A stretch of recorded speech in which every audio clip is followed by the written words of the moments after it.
தூய ஆரோக்கிய மாதா ஆலயத்தின் 58ஆம் ஆண்டு விழா தேர்பவனி கடந்த மாதம் 28ஆம் தேதி தொடங்கிய திருவிழாவானது இந்த மாதம் 8ஆம் தேதி வரை நடைபெற்று வருகிறது.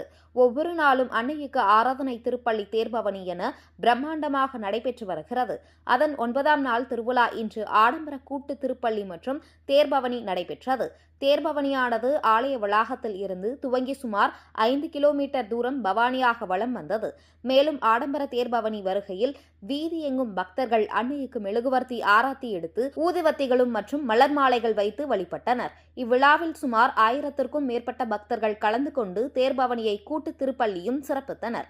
இன்று நடைபெற்ற ஆடம்பர தேர்பவனியை மற்றும் திருப்பள்ளியை பங்கு தந்தை அருள் செல்வம் மற்றும் அந்தோணி சுவாமி அவர்கள் கலந்து கொண்டு திருப்பள்ளியை சிறப்பாக நிறைவேற்றினர்.